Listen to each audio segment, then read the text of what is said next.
దేవుని దీర్ఘశాంతం ఎంతకాలం? దేవుని దీర్ఘశాంతం ఎంతకాలం? తమ్ముడి టైటిల్ ఇచ్చిన వెంటనే నా బ్రెయిన్లో నేను ఇదే రాసుకున్నానండి. తమ్ముడి పాఠం చెప్తాడు కదా, సరే నేను కూడా అదే కోణంలో దేవునిలో దాగి ఉన్న అదృశ్య లక్షణం దీర్ఘశాంతం, దానిని ఒకసారి మళ్ళీ పరిచయం చేద్దాం సమాజానికి అని ఆ టైటిల్ ఇచ్చాను. దేవుని దీర్ఘశాంతం ఎంతకాలం? పాటల్లోకి వెళ్దాం. స్కూల్లో మన పిల్లలు పుట్టినప్పుడు స్కూల్లో వేస్తాం. ఏమంటే మీరు విన్న మాటలు అయినప్పటికీ కొత్తదనంగా ఉంటుంది. మిమ్మల్ని ఆలోచింపజేయాలి కదండి, మిమ్మల్ని ఆలోచింపజేయాలి. మీ తాలూకా స్నేహితుల్ని తీసుకొచ్చి వాళ్ళని కాపాడదామన్న ఆలోచన మీకు కలగాలి. మీరు వచ్చారనుకోండి, మీ బంధువులు లేరా, మీ స్నేహితులు లేరా, మీరు వచ్చారు, ఎక్కడో చిన్న రుచి మీకు అర్థమైంది, రుచి కలిగిన ఈ మాటలు టైం ప్రకారంగా వదిలేస్తాం. మీ హృదయాలను ఆకర్షించాయి, రైట్. మరి మీరు ఆకర్షింపబడినట్టు, మీరు రుచి చూసినట్టు మీ స్నేహితులు కానీ, మీ బంధువులు కానీ, మీ ఇంటి పక్కన ఉన్నోళ్ళు కానీ, మీతో మాట్లాడేవాళ్ళు కానీ ఎవరైనా సరే సరదాగా ఎక్కడికైనా వెళ్తారు కదండి. పక్క వీధిలో ఏ కార్యక్రమాలు శుభకార్యం జరిగినా వెళ్తారు కదండి. అలా మాటల్లో పెట్టి 2 మాటలు చెప్పి వాళ్ళకి చక్కటి భోజనాలు అవి పెడతారు అని 1 గంటకల్లా అయిపోద్ది ప్రోగ్రాం అంతా. 2 మాటలు వినేసి వద్దాం అలాగా తీసుకురావాలి మీరు. మరి మీరు రుచి చూశారు కదండి, మరి వాళ్ళని రుచి చూపించాలి. అలాగే పిల్లల్ని స్కూల్లో వేస్తాం. స్కూల్కి వెళ్ళిపోయిన తర్వాత, సంవత్సరం అయిపోయిన తర్వాత నేను ప్రయోజకుడిని అయిపోయానంటే మనం నమ్ముతామా? ఆడు 1 సంవత్సరం చదువుకున్న చదువులో ప్రయోజనకరమైన చదువు ఉంటుందా?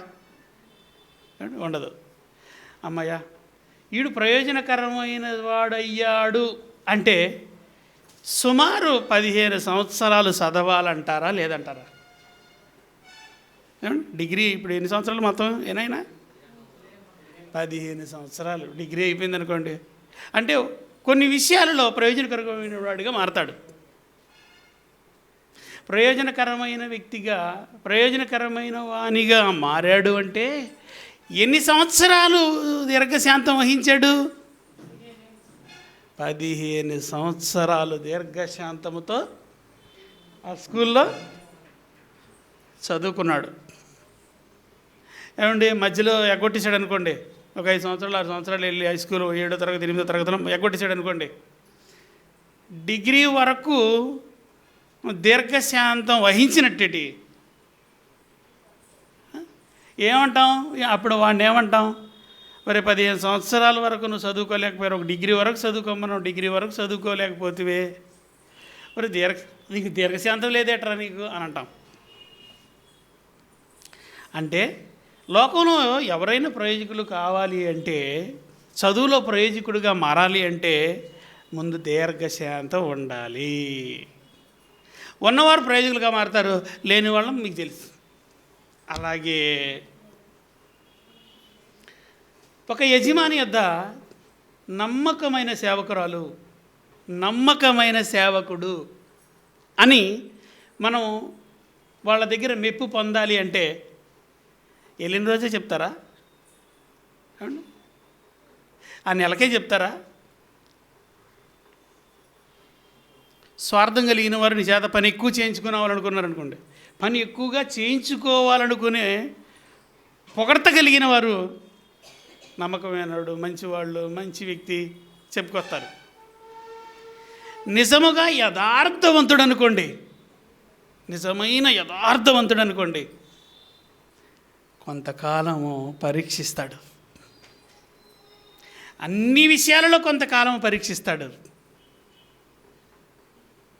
నేను నిజమైన ఈమె నిజమైన నమ్మకము కలిగిన వ్యక్తి, ఇతడు నిజమైన నమ్మకము కలిగిన వ్యక్తి ఇతడు అని తన హృదయంలో అతను ఫిక్స్ అవ్వాలి అంటే, ఒక ఆలోచన అంగీకారమైన ఆలోచనలోనికి రావాలి అంటే అతడు కొంతకాలము పరీక్షించాలి. మా అమ్మ వాళ్ళ అన్నయ్య మా మేనమామ వాళ్ళ కుమారుడు నేను చదువుకోనంటే తీసుకెళ్ళి ఒక కిరాణా షాప్లో పెట్టారండి. కిరాణా షాప్లో పెడితే,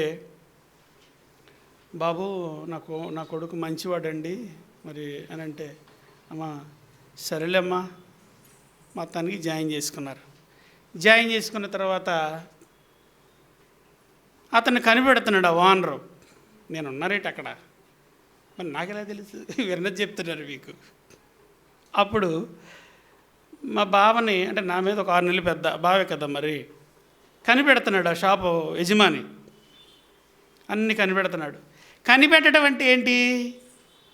కందిపప్పు జేబులో పోసుకోవటమో బెల్లం మొక్క నోట్లో వేసుకోవటమో కాదు. నమ్మకమైన వాడు, ఇతడు నమ్మకమైన వాడు అని యజమానికి ఎప్పుడు అనిపిస్తుందో తెలుసా? డబ్బుల విషయంలో అనిపిస్తుంది. డబ్బుల విషయంలోనే అనిపిస్తుంది. అప్పుడు ఆ యజమాని ఏం చేశాడో తెలుసండి? 5 రూపాయల కాయిన్స్ ఆ మూట పక్కన ఒకటి, ఈ మూట పక్కన ఒకటి, ఆ మూట పక్కన ఒకటి, ఆ మూలన ఒకటి, ఇలా 5 రూపాయల కాయిన్లు పేర్చేశాడు. ఇలా 5 రూపాయల కాయిన్లు పేర్చేశాడు. మా బావ మరి ఆ కాయిన్ కనిపించినప్పుడు, అయ్యగారు మరి కాయిన్ అక్కడ ఉంది, మరి ఎవరు పెట్టారు మరి కాయిన్ అక్కడ ఉందని తీసుకొచ్చి యజమానికి ఇచ్చాడు. తీసుకొని లోన్ వేసుకున్నాడు. ఇతనికి తెలుసు కదా ఎక్కడ ఎన్ని పెట్టాడు. అలాగా కనిపించినవన్నీ తీసుకొచ్చి ఇస్తున్నాడు మా బావ. ఇది ఒక రోజులో జరగలేదు, 8 నెలలు జరిగింది. 8 నెలలు పరీక్షించాడండి. మరి పరీక్ష కాలం అంటే అది కనిపించినంత వరకు మరి అతన్ని కనుగోవాలి కదా, ఇతను నమ్మకమైన వాడా కాదా. నమ్మకమైన వాడిగా ఎప్పుడైతే ఆ యజమాని తన హృదయంలో స్వీకరిస్తాడో అప్పుడు ఆ యజమానికి ఒక ధైర్యం వస్తుంది. నేను లేకపోయినా గళ్ళా పెట్టితో సహా ఇతనికి పని అప్పగించవచ్చు అని. అవునంటారా కాదంటారా? అవునండి, చప్పట్లండి. అవును. 8 నెలలకి ఇతను పెట్టిన కాయిన్స్ అన్నీ తీసుకొచ్చి ఆ యజమానికి ఇచ్చాడండి మా బావ. మావాడు పేరు రాజు, మావాడు పేరు. అంటే అప్పుడు ఇతను ఏమన్నాడో తెలుసా? అప్పుడు తల్లిదండ్రులతో ఏమన్నాడో తెలుసా? నీ కొడుకు నమ్మకమైన వాడే. ఎప్పుడు చెప్పాడు ఆ మాట? దాని ముందుకు ఆయన ఆలోచన ఏంటి? ఆయన బ్రెయిన్లో ఏదో ఆలోచన, పరీక్షించాలనుకున్నాడు, పరీక్షించాడు. ఇతడు నమ్మకమైన వాడు అని చెప్పటానికి 8 నెలల కాలం దీర్ఘశాంతంతో చూశాడు ఆ యజమాని. మరి లోక సంబంధమైన విషయాలు చెప్తేనే కదండి దేవుడు అంటే ఏంటో మనకు బాగా అర్థమవుతుంది, అంతే కదా. 8 నెలల దీర్ఘశాంతంతో చూశాడు ఆ యజమాని. వీడు నమ్మకమైన వాడా కాదా అని తెలుసుకోవడానికి. అప్పుడు తన స్నేహితులతో చెప్పడం ప్రారంభించాడు. ఎవరు? ఆ యజమాని తన స్నేహితులతో, తనకు తెలిసిన వారితో చెప్పడం ప్రారంభించాడు. నమ్మకమైన వాడని. 2వ సంవత్సరం వచ్చింది. గల్లా పెట్టి దగ్గర నుంచి అతని పనుల మీద కూడా పోయేవాడు. సరుకులు ఇవ్వటమే కాదు, గల్లా దగ్గర డబ్బులు చిల్లర ఇవ్వటం వరకు వచ్చాడు. ఒక మనిషి అతడిలో ఉన్న యథార్థవంతుడు అయినప్పటికీ కూడా వెంటనే ఎవరు చెప్పరు. కొంతకాలం పరీక్షించి ఆ పరీక్షలో నీవు నెగ్గిన తర్వాత ఆ పరీక్షా కాలం అది దీర్ఘశాంతం. మరి శాంతం ఉండాలి కదండి. యజమానికి శాంతం లేదనుకోండి, ఎలా తెలుస్తుంది? శాంతం లేకపోతే ఎలా తెలుస్తుంది నమ్మకమైన వాడని? అలాగే స్కూల్లో మరి 15 సంవత్సరాలు డిగ్రీ చదువుకుంటేనే ఈ 15 సంవత్సరాల దీర్ఘకాలాన్ని మరి ఓర్చుకుంటేనే ఆ దీర్ఘశాంతంతో వహిస్తేనే నువ్వు అనుకుని సాధించగలవు. ఒక రైతు బీడు భూమిని దున్ని, వర్షాలు వచ్చే ముందు బీడు భూమిని దున్ని రైతు విత్తనాలు వేస్తాడు. విత్తనాలు వేసిన తర్వాత మొలకలు రాగానే కోసిస్తాడా, తీసేస్తాడా? ఏ ఉద్దేశంతో వేశాడు?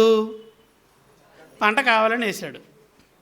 రైతుకి పంట కావాలండి కదండి ఇదంతా చేస్తాడు, దున్ని విత్తనాలు వేస్తాడు. ఒక్కొక్క పంట 2 నెలలకు వస్తుంది. ఏంటి 2 నెలలకు వచ్చేవంటే కొత్తిమీర, గోంగూర అండి, పాలకూర, ఇలాంటి మీకు ఇలాంటివన్నీ చెప్తే కొన్ని అర్థమవుతుంది. బెండకాయ కాదులే నాయన, మాట్లాడకండి. ఇలాంటివి ఆకుకూరలు అంటే తేలిగ్గా మీకు అర్థమయ్యే చెప్తున్నాను. 2 నెలలకు వచ్చే పంట ఉంది, 6 నెలలకు వచ్చే పంట ఉంది, సంవత్సరానికి వచ్చే పంట ఉంది, 2 సంవత్సరాలకు వచ్చే పంట ఉంది, 3 సంవత్సరాలకు వచ్చే పంట ఉంది, 4 సంవత్సరాలకు వచ్చే పంట ఉంది, 5 సంవత్సరాలకు వచ్చే పంట ఉంది. మా ఇంట్లో కొబ్బరి చెట్లు వేసామండి, 3 చెట్లు. బాబు 2 సంవత్సరాల్లో మరి కాయలు పడిపోవాలి బాబు, 2 సంవత్సరాల్లో కాయలు పడిపోవాలా అని అన్నాను.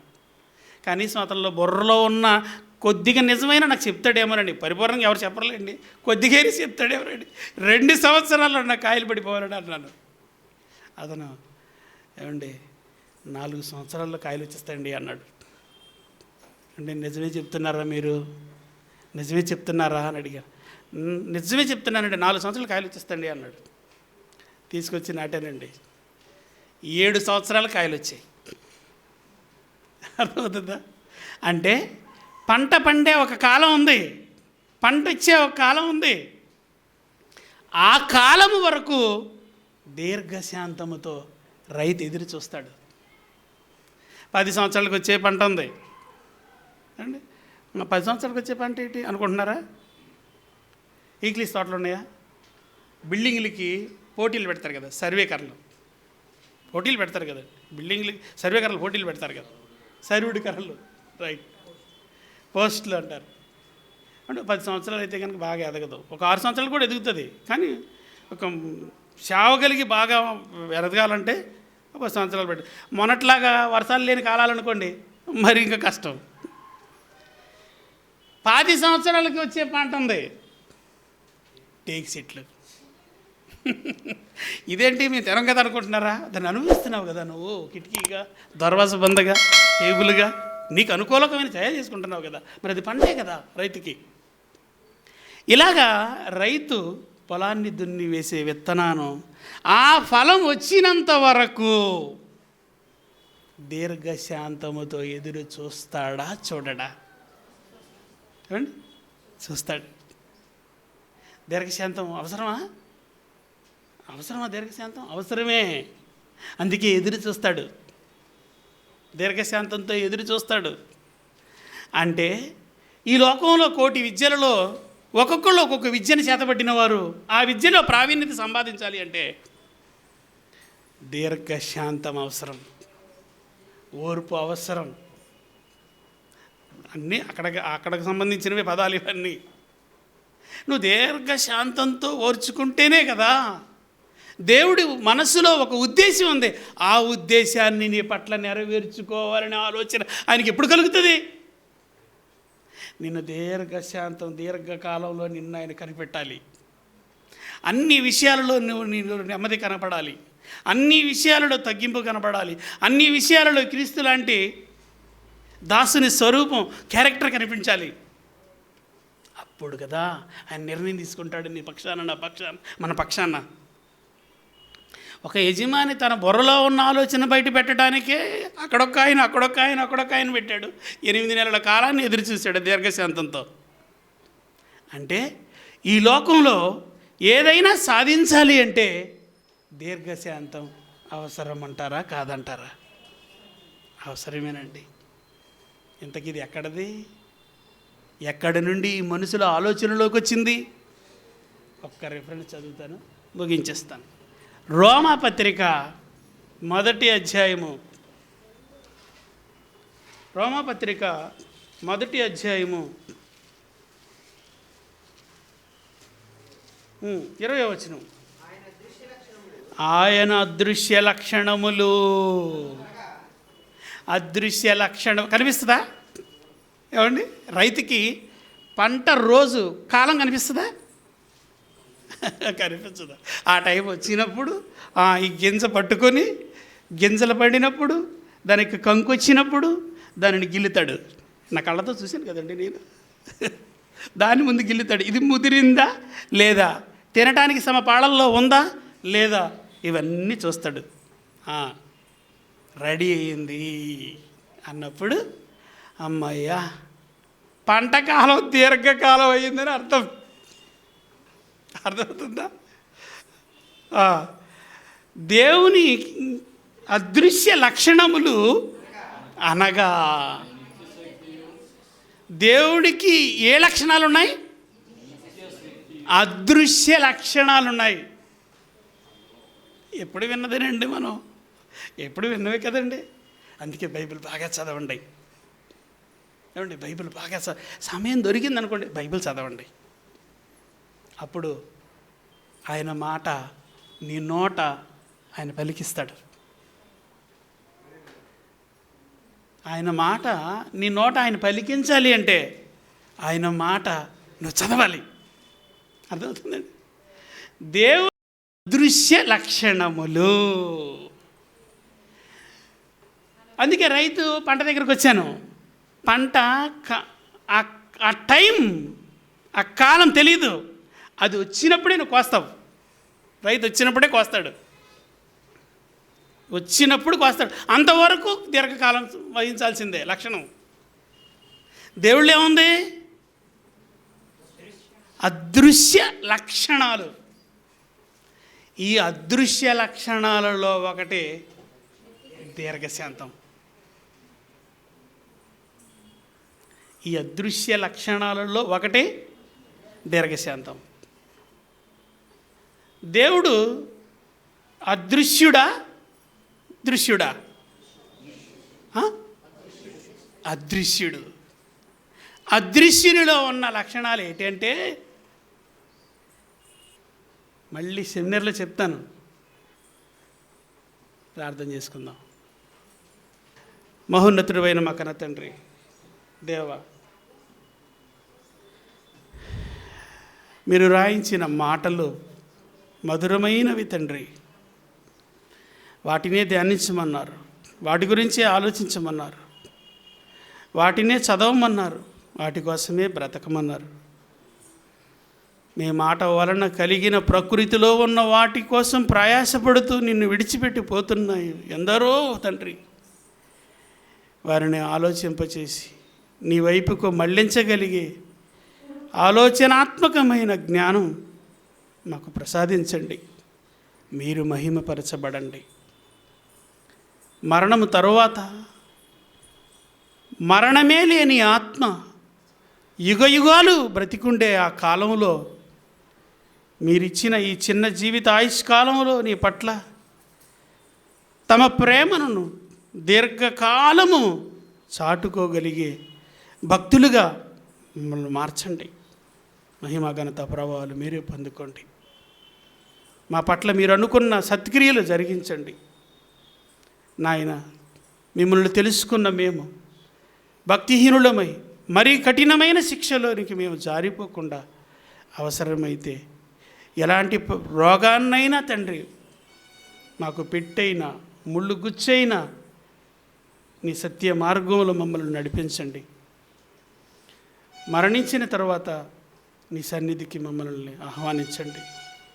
నీ పిల్లలు కొన్ని సంగతులు విన్నారు, వాటిని నెమరవేసుకొని వారు మరికొందరిని తీసుకురాగలుగుటకు, కనీసం ఒక్కరినైనా తీసుకురాగలుగుటకు, వారు ఆలోచించగలుగుటకు నీ ప్రేమ వారి పట్ల చూపించమని వేడుకుంటూ ఈ చిన్ని ప్రార్థన యేసుక్రీస్తు పేరిట అడుగుచున్నాము తండ్రి.